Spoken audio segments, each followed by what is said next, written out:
কৃষ্ণ সম্বন্ধ বিজ্ঞান দায়িনী প্রভবে নম। আজানুলম্বিত ভুজৌ কনকামদাতু সংকীর্তনৈকপিতরৌ কমলায়তাক্ষু বিশ্বম্ভরৌ দ্বিজবরৌ যুগধর্মপালৌ বন্দে জগৎপ্রিয়করৌ করুণাবতারৌ। অঙ্গস্যামণিমূর্ছটাভিরভিতু মন্দিকিতেন্দীবরং যাজ্ঞং জাগরুচিসাং বিদধতং পত্তম্বরস্যা। বৃন্দারং বিলাসিনং হৃদিরস দামাভিদামোদরং রাধাস্কন্দনিবেশিতোজ্জ্বলমুদং ধ্যায়েম দামোদরং। बहुभाग्य प्रभाविते आज परमार्थ मध्य इष्टदेव श्री श्रील भक्ति सिद्धांत सरस्वती गोस्वामी आविर्भाव स्तरे से उपनीत হয়েছে।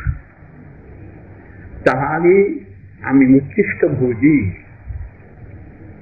আমাদের জীবনে মূল উদ্দেশ্য হচ্ছে শ্রীল প্রভুপাদের প্রীতি বিধান। সুতরাং উচ্ছিষ্ট ভোজি ধর্ম কি না, তাহার গুণকীর্তন করা। তিনি এই স্থানে আবির্ভাব হয়েছিলেন। কালক্রমেতে এটি প্রায় লুপ্তপ্রায় হয়েছিল। মধ্যে মধ্যে যখন আমরা পুরীতে আসতাম তখন বৈষ্ণবগণের সান্নিধ্যে আমরা এখানে আসতাম, নমস্কার করে চলে যেতাম।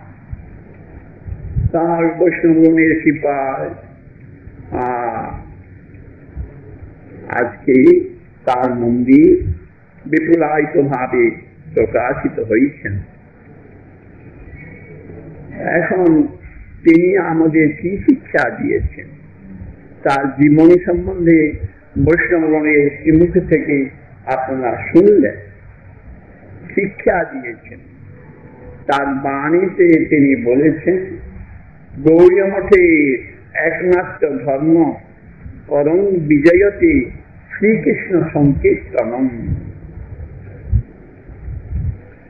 গৌড়ীয় মঠের ভক্তগণের ধর্ম হচ্ছে একমাত্র শ্রীকৃষ্ণ সংকীর্তনম, দ্বিতীয় ধর্ম নাই। মহাপ্রভু সেই কথা করো সংকীর্ত কেবলম। কৃষ্ণ কীর্তন করলে আমাদের কি হবে?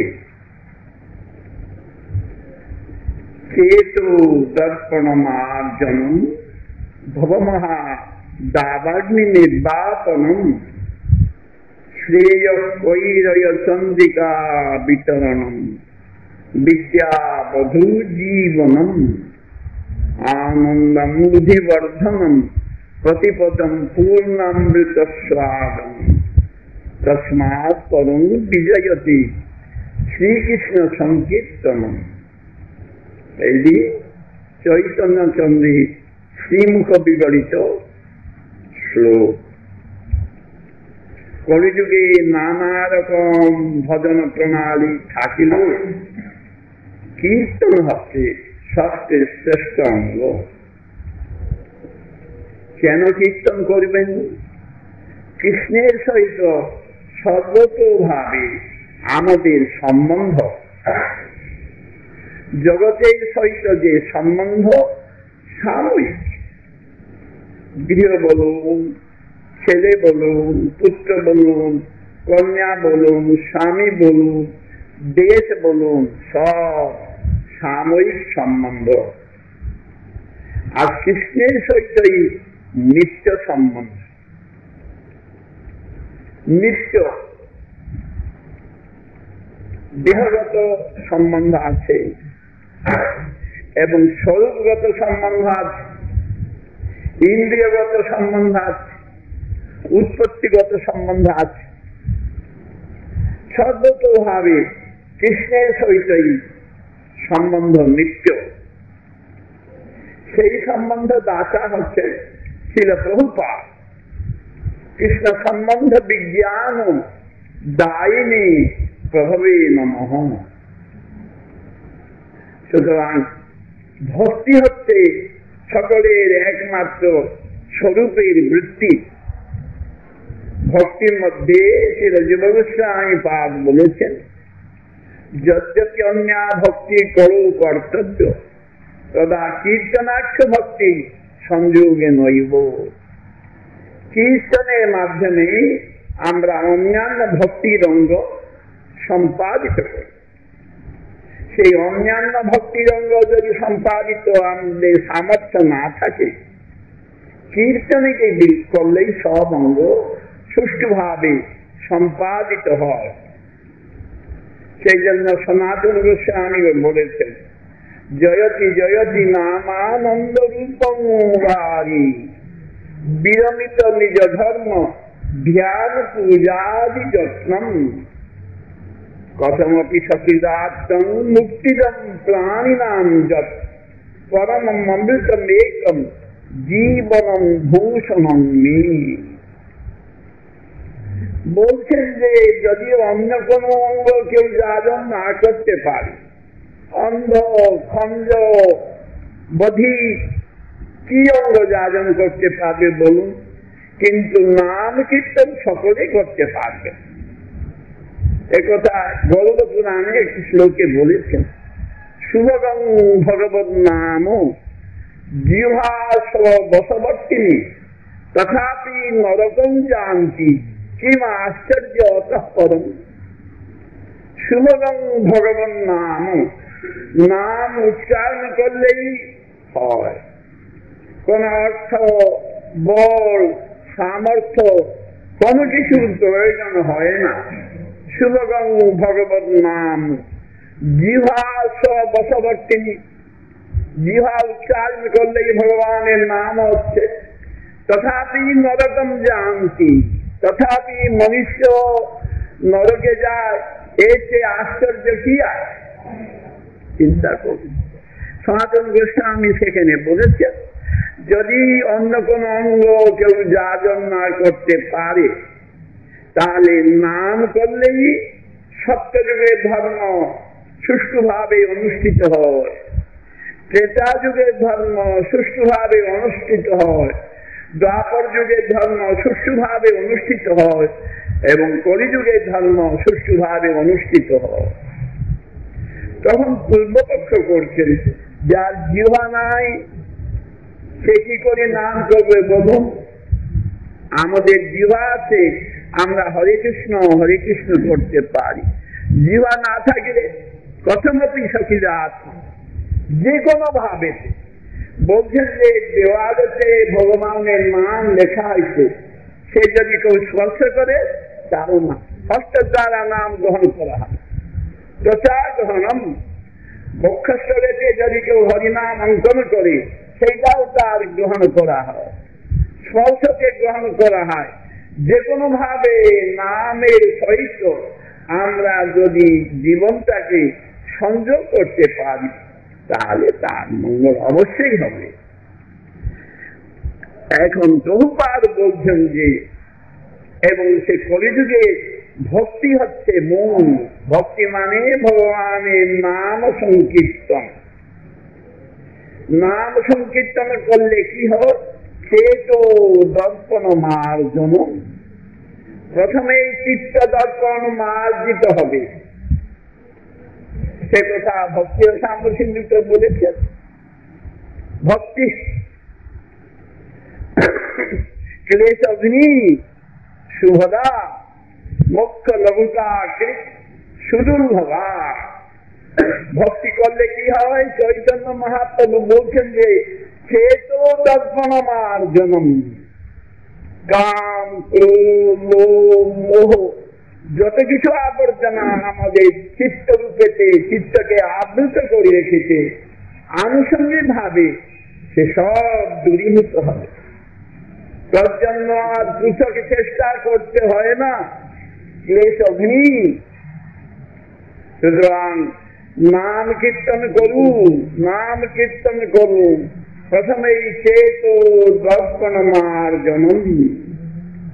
পৃথক ভাবে নাম কীর্তনকে বাদ দিয়ে চিত্তবৃত্তি সংশোধনে আর কোন চেষ্টা করিবেন না।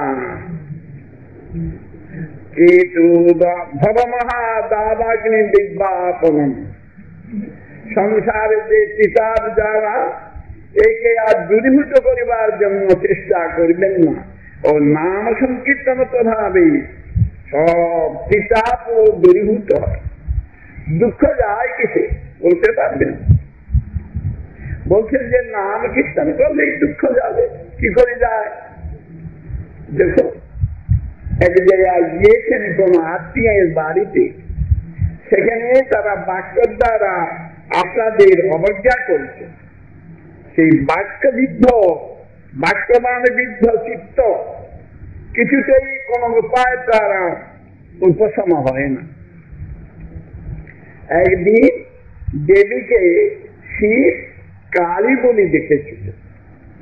দেবী প্রথমে অঙ্গ তার কৃষ্ণবর্ণ ছিল, সেই জন্য দেবীকে শিব কালী বলে সম্বোধন করলেন। দেবী তখন বললেন যে দেব, আজকে যে বাক্যবান দ্বারা আমাকে বিদ্ধ করলেন, এই বাক্যবানের বেদনা আমি আর সহ্য করতে পারছি না। গাছকে কেটে দিলে পুনর্বার গজায়, তীর বিদ্ধ হলো সে আরোগ্য লাভ করে, কিন্তু এই বাক্যবান দ্বারা আমি জর্জরিত। এই বাক্যবান পিতা এও যাবে বাক্য দ্বারাই। এক নীতি আছে, নির্বিঘ্ন দুঃখম সুখিনো ভবন্তি। দুঃখের কথা অন্যকে জানালে দুঃখটা দূরীভূত হয়ে যায়। দেখিবেন যখন কার বিয়োগ হয়, উচ্চস্বরে কাঁদতে হয়, ওই শব্দের দ্বারাই দুঃখটা বেড়ে যায়। সেদিন পড়েছিলাম, ওই পূর্ণমাসী বলছেন মুখরাকে, মুখরে তুমি রাধা রানী যে কৃষ্ণ বিরহে ব্যথিত হয়ে কাঁদছেন, ওটাকে বাধা দিও না। বাধা দিলে অন্তরে বেদনা আরো ব্যথিত হয়ে যাবে। সুতরাং কৃষ্ণ গুণ কীর্তন করে করি সেই বেদনা থেকে রাধা উদ্ধার পাবে। এই জন্য চৈতন্য মহাপ্রভু বলেছেন যে ভবমহা দাবাগ্নি নির্বাপনম। দাবাগ্নি ও আনুষঙ্গিক প্রভাবেতে কৃষ্ণ কীর্তন দ্বারা দূরীভূত হবে। চেতো দর্পণ মার্জনম ভবমহা দাবাগ্নি নির্বাপনম। কীর্তন করলে, কীর্তন করিবার বিধি সর্বশাস্ত্রে লিপিবদ্ধ আছে। চৈতন্য মহাপ্রভু সে শিক্ষা ভক্তগণকে দিয়েছে। চৈতন্য মঙ্গলে লিপিবদ্ধ আছে। ভক্তগণকে প্রভু বলছেন যে কলিযুগে ধর্ম হচ্ছে কীর্তন যজ্ঞ। ভক্তগণ জিজ্ঞাসা করলেন, প্রভু যজ্ঞ কেন বলছেন? হোম কোথায়? হোম কুণ্ড কোথায়? অধৈর্য কোথায়? ঘি কোথায়? অগ্নি কোথায়? তখন প্রভু বললেন যে এই কর্ণ হচ্ছে কুণ্ড, আর জিহ্বা হচ্ছে অধৈর্য। জিহ্বা এই কর্ণেতে আহুতি দিবে, আর শব্দ হচ্ছে অগ্নি, শব্দ হচ্ছে ঘি, ভাব হচ্ছে অগ্নি। অর্থাৎ ভাবের সহিত এই কর্ণেতে জিহ্বা আহুতি দিবে। দেখুন, আপনারা যে কোনো ভাবে নাম করছেন, কিন্তু কর্ণেতে আহুতি দিন, তাহলে মনটা আর কোনো দিকে যাবে না। শব্দ করে কর্ণেতে আহুতি দিন। এখন বলছেন যে অগ্নি হচ্ছে ভাব। ভাব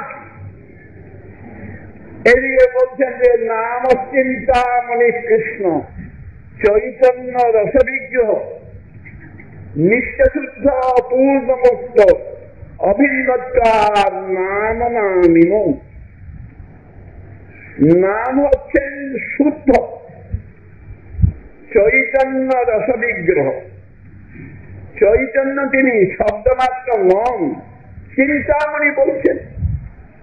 এখন কি চিন্তা করবেন? যারা নাম গ্রহণ করছেন চিন্তা কি করবেন? যদি বলেন যে ভগবান কৃষ্ণ আমাদের অনর্থ যাতে দূরীভূত করেন সেই চিন্তা করব, ঠিক হবে। ওইটা তো কৃষ্ণকে বলা হচ্ছে যে তুমি আমাদের অনর্থ দূরীভূত করো, এটা হবে না। অনর্থ ভক্তগণ কোন বিষয় কৃষ্ণের কাছে প্রার্থনা করেন না। এই জীবগোস্বামী পাঠ বলেছেন, ব্রজবাসীগণ যখন গোকুলে ছিলেন, গোকুলে ঘাস শেষ হয়ে গেছে, নানা রকম অসুরগণ এসে অত্যাচার করছে। তারপরে এখন এরা একদিন সভা করল। গোকুলে ছিলেন 3 বছর 4 মাস। সভা করলো কি? প্রস্তাব হলো যে এখন গোকুলেতে প্রায় ঘাস শেষ, ঘাস গোচরণ ভূমি কমে গেছে, আর প্রায় অসুরগণ এই অত্যাচার আরম্ভ করেছে। আমরা এই গোকুল ছেড়ে বৃন্দাবন যাব। কেউ কেউ বললেন যে কেন বৃন্দাবন যাব? নারায়ণ আমাদের রক্ষা করবেন।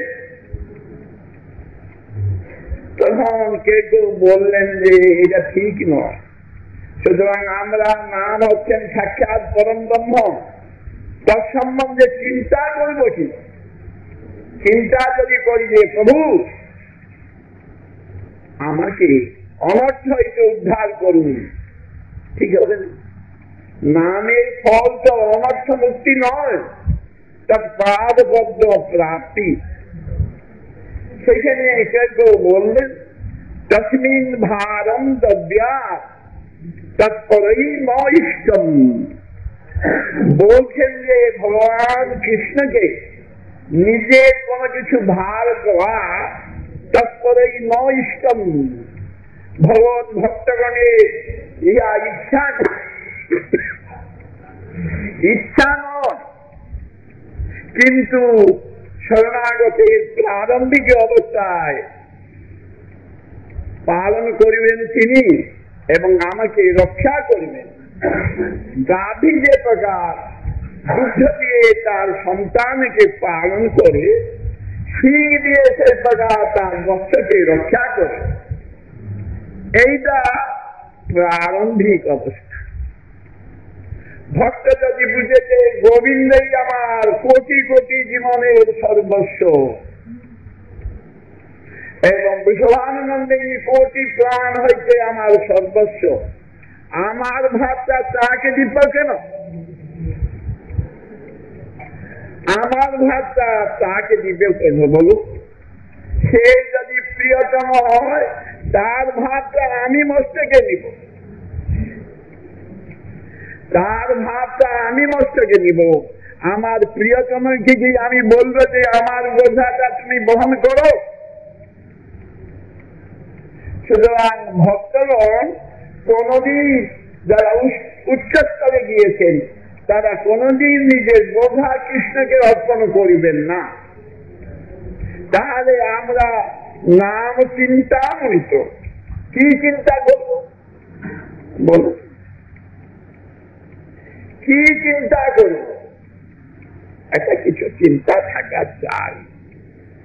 ভাবনা এবং চিন্তা যারা রূপানুগত তারা তাদের সঙ্গ অনুসারে সংসর্গ অনুসারে সেই চিন্তা করবে, সে অভিষ্ট প্রাপ্তি। সুতরাং নাম চিন্তা মনি কৃষ্ণ। সেই জন্য মহাপ্রভু বলেছেন যে নাম যাহারা গ্রহণ করবেন তাদের কিছু ভাবনা কামনা থাকা চাই, তা নাহলে কি অভিষ্ট দিবেন? এই জন্য চেতো দর্পণ মার্জনম ভবমহা দাদাগ্নি নিবাপন শ্রেয় কৈরয় চন্দ্রিকা বিতরণম বিদ্যাবধূ জীবনম। পরম মঙ্গলের উদিত হয়। মঙ্গলটা কোথা থেকে আসবে? বাণীর দ্বারাই মঙ্গলের উদিত হয়।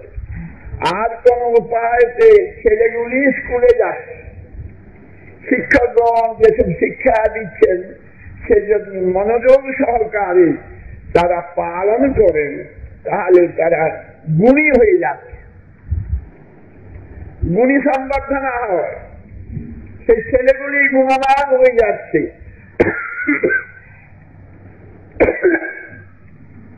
তদ্রূপভাবেতে সর্বগুণের উদিত হয় নামের প্রভাবেতে, কৃষ্ণের অনুশীলনের প্রভাবতে। অনুশীলন করবার জন্য অন্য কোন বস্তুর প্রয়োজন হয় না। এই জন্য মহারাজারা বলেন যে অত কৃষ্ণ নামাদি নভবেদ গ্রাহ্য ইন্দ্রিয়। বলছেন ঠিক, সেবন মুখে জিহাদু স্বয়ং তত কই স্ফুরিত হবে সেবন মুখ জিহ্বা, বহির্মুখ জিহ্বা এবং সেবন মুখ জিহ্বা। বহির্মুখ জিহ্বা কি কর্ম? সর্বদা গ্রাম্য বার্তা বলা, গ্রাম্য কথা শোনা, এই হচ্ছে বহির্মুখ জিহ্বার ধর্ম। আর সেবন্মুখ জিহ্বা কি করবে? সর্বদা কৃষ্ণের গুণকীর্তন করবে। যেরকম ধরো কাঠটি ভিজা, আগুনতে দিলেও জ্বলবে না, কিন্তু সেই কাঠটি জ্বালাতে হলে অগ্নিতেই দিতে হবে। অগ্নির তাপ পেলে আত্মতা দূরীভূত হয়, তারপর করে জ্বলে। আমাদের জিহ্বা হচ্ছে কৃষ্ণ বিমুখী, সেই জিহ্বার দ্বারা কৃষ্ণের গুণকীর্তন করা যায় না। তাহলে কি কৃষ্ণ নাম ছেড়ে দিব?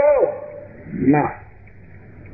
ভূমস্কলিত বাদানাং অপরাধ যুক্তানাং, আমরা তো অপরাধী। ওই কৃষ্ণ নাম করতে করতে করতে করতে স্বয়ং স্ফুরিত হবে। যখন বুঝবেন যে এই লোকটা আমার নাম গ্রহণ করবার জন্য চেষ্টা করছে, নাম তো সর্বজ্ঞ, তখন স্বয়মেও স্ফুরৎপদ নামাপরাধ যুক্তানাম নামান্যেব হরন্তি অঘম অবিশ্রান্ত প্রযুক্তানাম। নিরন্তর করতে হবে। নাম তো জড় বস্তু নয়, চেতন বস্তু। যখন তিনি দেখবেন যে এই শ্রদ্ধান্বিত হয়েছে, সুতরাং এই জিহ্বায় আমি এখন প্রকাশিত হব ওই নাম। সেই জন্য পরম আনন্দ কোথা থেকে আসবে বলুন? আনন্দ তো পৃথক জিনিস নয়, এই নামই হচ্ছে না আনন্দ স্বরূপ। তিনি আমাকে নাচাবেন, কাঁদাবেন, হাসাবেন, সবকিছু করবেন। মহাপ্রভু এই নাম কীর্তনের কথা বলেছেন। এইটি আমরা গুরুপাদ পদ্ম থেকেই বুঝি। গুরুপাদ পদ্ম থেকে আর কি পাই? ছিল প্রভুপাদ আমাদের আর কি দিয়েছেন? নাম শ্রেষ্ঠম সতিমপি,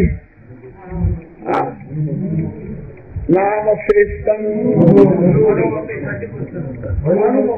অনুমতি, মনুমপি তৎরূপম তস্যাগ্রজং গুরুপুরী মাথুরী গোষ্ঠবাচী রাধা কুণ্ডং গিরিবরমুহু রাধিকা মাধবাসা প্রাপ্ত যস্য প্রথিত কৃপয়া শ্রী গুরু তস্মি। গুরুর কৃপাতে আমরা এসব পেয়েছি। নাম শ্রেষ্ঠম, ভগবানের যত রকম নাম আছে তার মধ্যে কৃষ্ণ নাম সবচেয়ে শ্রেষ্ঠ নাম। এইটি আমি শিল প্রভুপাদের কৃপাতে পেয়েছি, মন্ত্র পেয়েছি। মন্ত্র প্রভাবে কি হবে? কি বৈকুণ্ঠে চলে যাবেন? না, মন্ত্র হলে কি হবে? সংসার থেকে মুক্তি পাবে। মুক্তি মানে কি না, সংসারটা সর্বস্ব নয়, গোবিন্দেই আমার সর্বস্ব, এই ভাবনাকে মুক্তি বলে। জগতে প্রত্যেক গৃহস্থর বাড়িতে যান, তাদের জিজ্ঞাসা করুন আপনাদের জীবনের কি প্রয়োজন।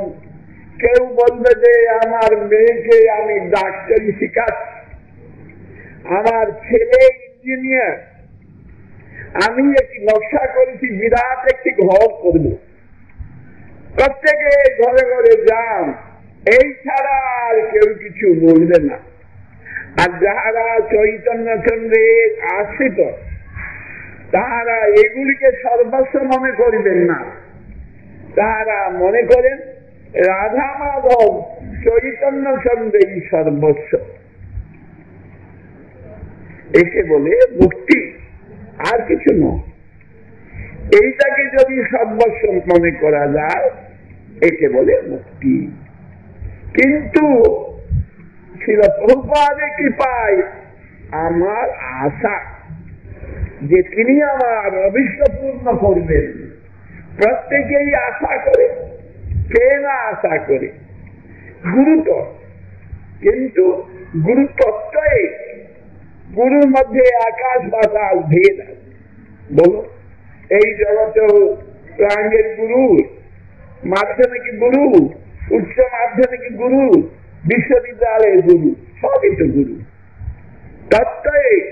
কিন্তু বিশ্ববিদ্যালয়ের গুরু ভাইস চ্যান্সেলর কয়জন আছে? আর তো প্রাইমারি গুরু তো লক্ষ লক্ষ লক্ষ লক্ষ আছে। শিল প্রভুপাদ গুরু সম্বন্ধ হরিভক্তি বিলাসে কিছু দেখেছেন? জগৎগুরু আর গুরু যারা ভাগবত ধর্ম জগতে প্রচার করেন, তারা বিশ্বগুরু, জগৎগুরু বলেছেন হরিভক্তি বিলাসে। গুরু এক হইল, এর মধ্যে আকাশ বাতাস ভেদ আছে। ব্রহ্মা গুরু, আমাদের মূল আছেন ব্রহ্মা, সেও গুরু। শিব গুরু, নারদ গুরু, সকলেই তো গুরু, অগুরু তো কেউ নয়। কিন্তু এই গুরুর মধ্যে আকাশ বাতাস ভেদ। ব্রহ্মা গুরু আদি, কিন্তু তিনি এবং রূপ গোস্বামী গুরু। শিব গুরু, রুদ্র সম্প্রদায়ের প্রবর্তক হচ্ছেন শিব, কিন্তু যশোদা মাতা শিব হয়েছিল।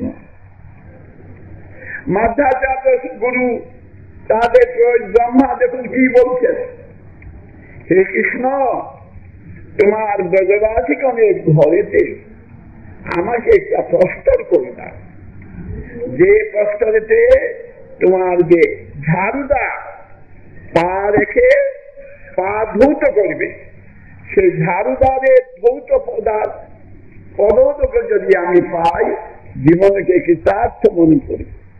ব্রহ্মা বলছে, আচার্যগণ সেই কথা বলছেন। মাধ্যাচার্য সম্প্রদায়কে প্রভু অঙ্গীকার করেছেন, তাদের সাধন কি? বর্ণাশ্রম ধর্ম। আর প্রাপ্তি কি? চতুর্বিধা মুক্তি। সেই তো দীয়মান বলছেন যে চালুক্যাদি চতুষ্টয়ম দীয়মান অভিনন্তি মৎপাদ সেবন বিনা। ভগবান নিজে বলছেন যে আমি 4 প্রকার মুক্তি দিলেও আমার ভক্তগণ তাহা গ্রহণ করেন না আমার সেবা ব্যতীত। গুরু দেখুন, সকলের গুরু। আর রূপ গোস্বামী ছিল প্রভুপাদ, রঘুনাথ দাস গোস্বামী এক নয়। শিব বলছেন, ব্রহ্মা বলছেন, মাধ্যাচার্য বলছেন, যত সম্প্রদায় তারা আমার গুরু, কিন্তু ছিল রূপ গোস্বামী এবং ছিল রঘুনাথ দাস গোস্বামীর মতন ছিল প্রভুপাদ। প্রভুপাদ নিজের পরিচয়কে দিচ্ছেন, দেখুন, শ্রী বাসভানুনি দ্বৈত দাস। আজ পর্যন্ত কোন গুরু এই প্রকার পরিচয় দেন নাই। শ্রী বাসভানুনি, বৃষভানুনন্দিনীর প্রিয়কে, রাধা প্রিয় হরি, তারই আমি প্রিয় দাস। এই বাক্যের মধ্যে বহু কিছু আছে। ছিল প্রভুপাদ। ব্রহ্মা, দেখুন, ব্রহ্মার কাছে আবার বসু, দ্রোণ বসু ধরা বাৎসল্য রস কামনা করেছিলেন। শাস্ত্রে বলে তারাই বসুদেব, নন্দ এবং যশোদামুতে দুটোতে এসেছিলেন, কিন্তু মূল যে যশোদা নন্দ, তার মধ্যে ওরা প্রবিষ্ট হয়েছিল। রূপ গোস্বামী পাদ বলছেন, ভগবান হরি এই যে মূল নন্দ এবং যশোদা, এদের উভয়কে নিত্য লীলায় এই জগতে রেখেছেন। আর যে প্রবিষ্ট নন্দ ধরা, তাকে মহাবৈকুণ্ঠে পাঠিয়ে দিয়েছিলেন। সুতরাং গুরুকে সব, ব্রহ্মার গুরু, শিব গুরু, সকলের গুরু, অগুর তত্ত্ব কেউ নয়, এক সূত্রতে গঠিত, কিন্তু প্রাইমারি গুরু। এদের গুরুত্ব কিরকম বলছি। রঘুনাথ দাস গোস্বামী বলছেন, এবং জয়দেব কবিও গুরু। মহাপ্রভু এখানে জয়দেব গোস্বামী পাদে এবং বিদ্যাপতি চণ্ডীদাসে সব রসপূর্ণ এইখানে আস্বাদন করতেন। মহাপ্রভু জীবনে কি করতেন? সর্বত্র প্রভু শিক্ষা দিতেন নাম সংকীর্তন, অন্তরঙ্গ লইয়া করে রস আস্বাদন। আর রস আমরা এই জীবনে আস্বাদন করতে পারব না, রসের কিছু অনুভব করতে পারব, কিন্তু আস্বাদন করতে গেলে জন্মান্তর সাপেক্ষ। একথা আপনার রূপ গোস্বামী পাদ তার ভক্তি ও সাম্য সিন্ধুতে জানিয়েছেন। গুরু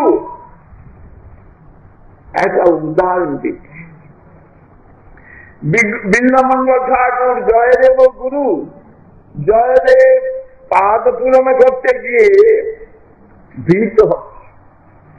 দেহি স্মর গরল খণ্ডনম মম শিরসি মণ্ডনম দেহি পাদপদ্ম উদারম। এইখানে শিক্ষা আছে। কৃষ্ণ বলছেন, রাধে স্মর গরল খণ্ডনম, আমি কাম পানেতে জর্জরিত হয়ে যাচ্ছি, তোমার পাদ পদ্ম কৃপা করে আমার মস্তকেতে অর্পণ করুন। কি করে সম্ভব বলো? কামেতে যারা আতুর, তারা কি আর মস্তকে পাদ পদ্ম অর্পণ করলে কি কাম থেকে উদ্ধার পায়? কেন বলছেন? রাধা রানী তো সামান্য নায়িকা নয়, ভগবান কৃষ্ণের আহ্লাদিনী শক্তি, তার সর্বাঙ্গেই আহ্লাদিত করেন তিনি। জগতে আহ্লাদন করিবার কে আছে বলুন? বন্ধু বলুন, প্রিয়া বলুন, প্রিয় বলুন, ওইটাতে মনের উপর নির্ভর করে। প্রিয়া যদি আমার ঠিক মনের মতো চলে, তার কথা শুনলে আমরা আনন্দিত হই। সেই প্রিয়া যদি আমার প্রতিকূল আচরণ করি, সঙ্গে সঙ্গে তো তাকে খতম করে দিচ্ছে। তার প্রিয়কে, এই জগতে প্রিয় বলে কেউ না। প্রিয়ত্ব মনে হয় ঠিক আমার মনের অনুকূল যে বলে, সেই সময়তে মনটা প্রসন্ন হয়, তখন তাকে দেখিলে মনে হয় এ আমার প্রিয়। সেই জন্য বলছেন যে আনন্দ কাকে বলে? মনের যে সাত্বিক ভাব বিশেষ তাকে বলে আনন্দ। ক্রোধান্বিত হয়ে বসে আছেন, হয়তো বিদেশ থেকে ছেলেটি এসেছে, তখন আমি হয়তো অন্যের প্রতি ক্রোধান্বিত, সে ছেলেটাকে দেখিলে সঙ্গে সঙ্গে ক্রোধ নেমে যাবে, সত্যগুণের উদিত হবে, তখন যে মনের উল্লাস তাকে বলে সুখ। কিন্তু বিশ্বভানন্দী তো সেই রকম নয়।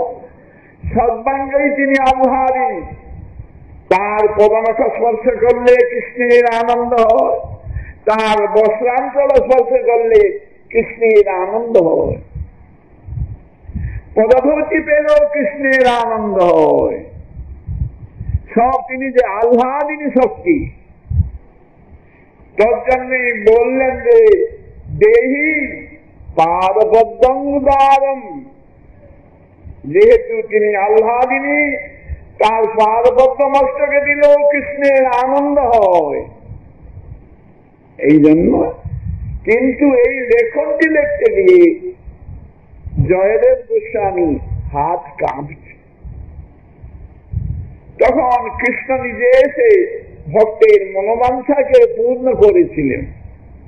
আর আমাদের গোস্বামীগণ সেই রকম নন।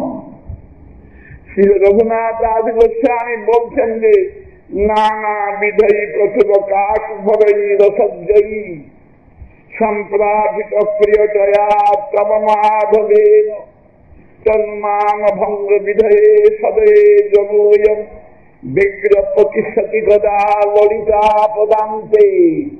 লেখনী স্তম্ভিত।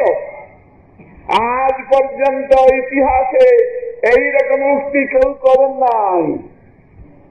রাধা রানীকে বলছেন, রাধে আমি কি করব, আমি তো তোমার অযোধ্যা কি করি, তবে মাধবে আমার মাধব নয়, তোমার মাধব আমার কাছে এসেছে। নানা বিধি প্রচুর কাকু ভরেই রসজ্জয়ী, আমার পায়ে এসে পড়ছে। এইরকম কাকু মাকু বলছে, আমি আর সহ্য করতে পারছি না। বলো, লেখনী সেখানে স্তম্ভিত। নানা বিধি প্রচুর কাকু ভরেই রসজ্জয়ী সম্প্রার্থিত প্রিয়তয়া সম্যক ভাবে তব মাধবে তোমার মাধব আছে আমার কাছে পৌঁছে পায়। আমি কি করব, আমি তো তোমার কিঙ্করী, তোমার মান ভঙ্গন তো আমি করতে পারবো না। ললিতা প্রদান্তি, ললিতার পায়ে গিয়ে আমি পড়ব। ললিতে দেখো দেখো মাধব এসে কি রকম কাকুমা মাকু করছেন যে আমি আর সহ্য করতে পারছি না। দেখো রূপানন্দ রঘুনাথ দাস গোস্বামী বৈশিষ্ট্য দেখুন, আর রূপ গোস্বামীও সেই রকম।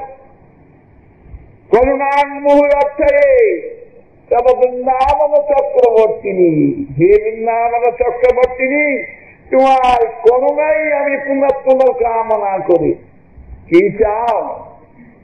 আমার পার্বত্য চাও, ভোগ ঐশ্বর্য চাও, কি প্রার্থনা করছো?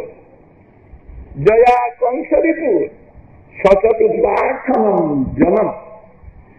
এই যে কংসরিপুর কৃষ্ণ, সেই জন্য এসে আমার কাছে কাকুমাকু করে, এই প্রার্থনা আমার।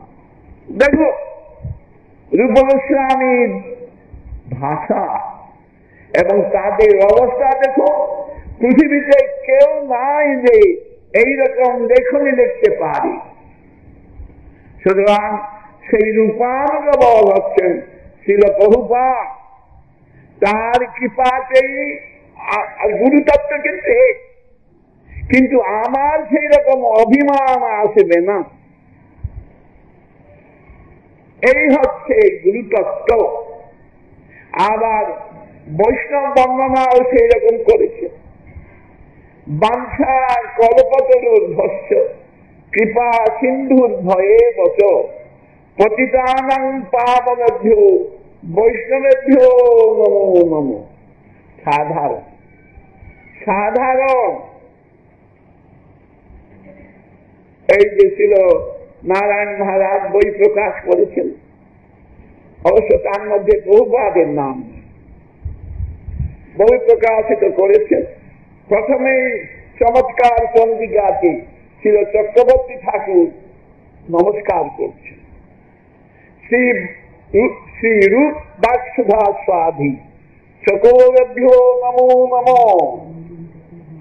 অন্যরকম বৈষ্ণবগণের বন্দনা করছেন। শ্রী রূপ বাক্সুধা স্বাধী চকোরভ্যো নমো নমো। বলছেন যে আমি বৈষ্ণবগণকে নমস্কার করছি। তারা কে? শ্রী রূপ বাক্সুধা স্বাধী, যারা শ্রীরূপ গোস্বামী বাক্যামৃত পান করে সেই সকলগণকে আমি নমস্কার করছি। দুই রকম নমস্কার দেখুন।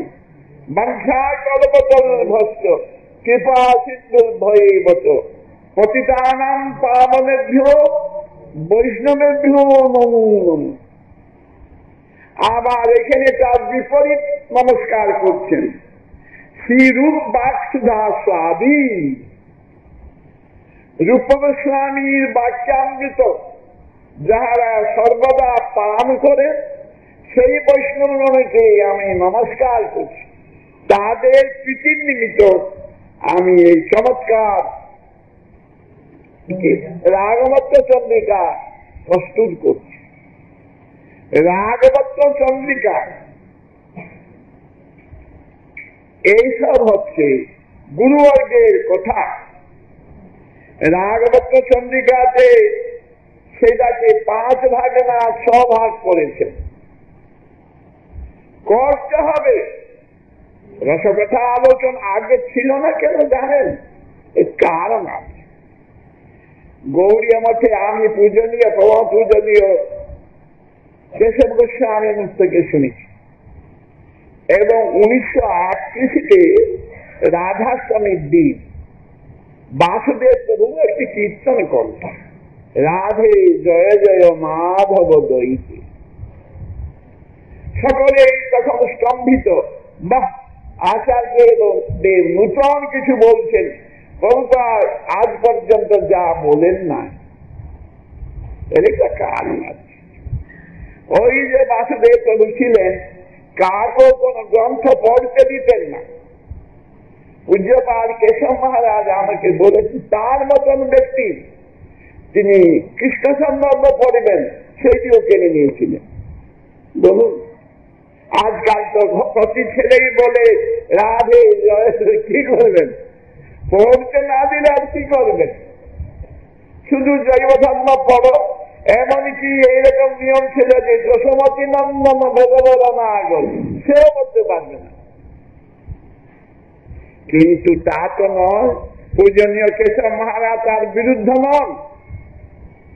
তাহলে অনেক দিনই আগে রূপানুগতি ভজন সম্পত্তি নাকি একটা সম্পত্তি, তা থেকে আমার এখনো মনে আছে। বলছেন যে সেটা উজ্জ্বল নীলমণি শাক, সেখানে আমি এখনো মনে আছে কৃষ্ণের লীলা শান্ত এবং নৈরন্তর্য। মথুরাবাস, জন্ম বৃদ্ধি দক্ষনাথ, মথুরা দ্বারকাবাস, এইসব শান্তরে গণ। নৈরন্তর্য লীলা হচ্ছে অষ্টকারীয় লীলা, নিষেধ না। ছিল রূপ গোস্বামী পাদ নিষেধ করেন নাই, কিন্তু একটু বাধা দিয়েছে। বৈষ্ণবগণ তার আরাধ্য দেবের গুণকীর্তন করবেন, এটা কোন অপসিদ্ধান্ত নয়। স্বস্ব অধিকারে যা নিষ্ঠা সাগ্ন পরিকীর্তিতা, অধিকার অনুসারে যার যাহাতে নিষ্ঠা সেটি হচ্ছে গুণ রূপে পরিণত হওয়া। সুতরাং ছিল রূপ গোস্বামী। আর আরো দেখুন, এই ভোগ দিতে গেলে কি করতে হবে জানেন? বিধান অনুসারে ভোগ দিতে যে বস্তুটি দিবেন সে বস্তু ভগবান গ্রহণ করেন না, সেটাকে রং বীজ, জং বীজ, ঠং বীজ উচ্চারণ করে সেটাকে উড়ে দেয়, পুড়ে দেয়, তারপরে সেটাকে ভগবান অমৃতকরণ করি ভগবানকে অর্পণ করে। কিন্তু আমাদের তো তা নয়। ওই রং বীজ গোস্বামীগণ ছিল ভক্তিবিনোদ ঠাকুর গোবিন্দ লীলামৃতেই রেখেছেন। গোবিন্দ লীলামৃতে যা আছে তারই অনুবাদ, ওটা কিছু দেখেন নাই। শ্রীরাধিকার কর্ণ বিবিধ বন্ধ পরম আনন্দে কৃষ্ণ, ওই তো রাধারানীর কথা সেখানে লেখা আছে। সেই দাও তো রসময় নয়ন কোণে, কিন্তু এর মধ্যে কিছু যারা বক্তা অধিকার অনুসারে পরিবেশন করছে, এইটুকু বলা। অধিকার অনুসারে রূপ গোস্বামী পাদ প্রথমে ভক্তি রসামৃত সিন্ধু প্রকাশ করলেন, সব বর্ণনা করেছেন, সংক্ষিপ্ততে মধুর রস বলেছেন, কিন্তু বিস্তারিত ভাবে তাহা উজ্জ্বল নীলমণিতে প্রকাশ করেছে। তখন ছিল না, এখন হবে না, এই কথা কিছু নয়। ভক্তগণ যে প্রকার সংসর্গে যান তদনুসারে চিত্তবৃত্তি গঠিত হয়। আর যারা ব্রজধামে বহুকাল ব্যাপী বসবাস করেন তাদের তো হবেই। রাধারানী নিজেই বলছেন, দেখো শ্যাম সুন্দর, যারা আশা নিয়ে তোমার পার্বত্য ভজন করেন, বৃন্দাবনে বসবাস করি, তাদের মনোবাঞ্ছা তুমি অবশ্যই পূর্ণ করো, না করেন। কিন্তু একটা কথা, যারা পরিবেশন করবেন তাহারা অধিকার অনুসারে একটু চিন্তা করে। কারণ উজ্জ্বল নীলমণি সেখানে গোত্রে রস, সেখানে বলেছেন যে রসটি হচ্ছে গোপনীয়, তার কি কোন অশ্লীল আছে না? তো দেবতাগণ কৃষ্ণের রাজ সম্বন্ধে সময়েতে স্তব স্তুতি করছেন, পুষ্পবর্ষণ করছেন। কোন আর ইন্দ্রাদি দেবতা ব্রহ্মাদি দেবতাগণের তো বিহার আছে, তাদের বিহারে তো কোন পুষ্পবর্ষণ করেন নাই। এইটা তো কৃষ্ণের অপ্রাকৃত বিলাস, কামজনিত বিলাস নয়। গোপী নাম তৎপতি নাম সর্বেশমপি দেহি নাম, যে গোপীগণের প্রতি, সর্বপ্রাণীর প্রতি যিনি অন্তর বাহিরে সর্বত্র বিরাজমান করছেন, তার স্পর্শতে কোন দোষ নাই। বায়ু দেখুন অনুঢা কুমারীর অঙ্গেতে প্রতি অঙ্গ স্পর্শ করে, তার বিরুদ্ধে কিছু মামলা করতে পারবেন? বলুন। আরো তো বলেছেন, রেমে রমেশ ব্রজসুন্দরী ভি যথা অর্ভক প্রতিবিম্ব বিভ্রম। অর্ভক বাচ্চা সব প্রতিবিম্বকে দেখে মনে করছে যে আরেকটি ছেলে, সেই রকম ব্রহ্মসংহিতায় বলেছেন গোপীগণকে তার তদ্রূপ করাভি তারই অঙ্গ থেকে প্রকটিত হয়েছে। রাধারানী কৃষ্ণের বাম অঙ্গ থেকে প্রকটিত হলেন, তারপর কৃষ্ণকে বিনোদিত করিবার জন্য কোটি কোটি রূপ ধারণ করলেন। কেন? কৃষ্ণ হচ্ছেন বিলাসময় বিগ্রহ, এবং প্রথমে যে রাসলীলা করেছিলেন তার একটি উদ্দেশ্য আছে, একটা ক্রীড়াবিদগণকে বিনোদিত করিবার, আর বাহ্যিক উদ্দেশ্য হচ্ছে এই কামকে দলন করিবার জন্য। কামদে ছিল শ্রীধর পাদ বলছেন গোস্বামী পাদ, মদনকে ব্রহ্মাদি জয়সুন্দর কন্দপ্পহা জয়তি শ্রীপতি গোপী গোপী মন্ডল মন্ডিত। এই মদনাদি দেবতাগণে এদের গর্ব হয়েছিল। কি গর্ব? মদন নিজে মনে করতেন যে ব্রহ্মাদি দেবতাগণকে আমি মোহিত করেছি। ব্রহ্মাদি জয়সংরূঢ় কন্দর্প দর্পহা, সেই কন্দর্প এই দর্পকে চূর্ণ করিবার জন্য রাসলীলা করেছিলেন। অন্যের কার পক্ষে সম্ভব নয়। কাম জয়িত, কি করে জয় করলেন? অবরুদ্ধ সৌরত, সুরত ব্যাপারকে রোধন করে জয় করলেন। এইটা কার পক্ষেও সম্ভব নয়। সমস্ত স্ত্রী পুরুষ একত্রিত হলে কামেতে বিগলিত হয়ে যায়, কিন্তু শ্যাম সুন্দর অবচলিত ভাবে কামকে জয় করেছিলেন। এইটা তার উদ্দেশ্য। সুতরাং ভক্তগণ তারা তথাপি ছিল রূপগোস্বামী পাদ ভক্তি সন্দর্ভে উজ্জ্বল মণিতে বলেছেন, গোপ্য রস, রসটা গোপন করবে। কার কাছে? বলছেন যে যারা গোবিন্দ ভজন করছেন, রসবিশেষ অজ্ঞ, তাদের কাছে গোপনীয়। আর শ্রীমূর্ত বিষয়ীভ্য, আর বিষয়ের কার কথা? সুতরাং যাহারা রসচর্চা করছেন তাদের কাছে এই প্রার্থনীয়।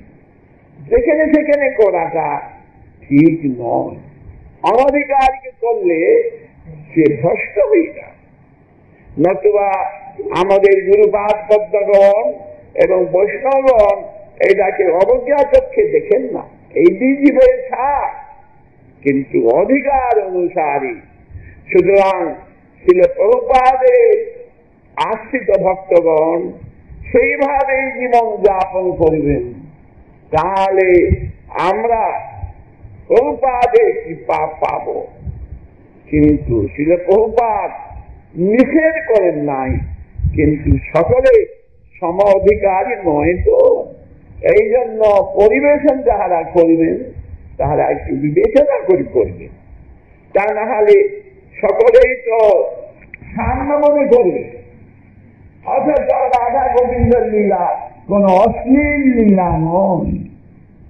সেই লীলায় আমাদের আশ্চর্য অধিকার, এবং সেই লীলা হচ্ছে মহাগোবিন্দ লীলা।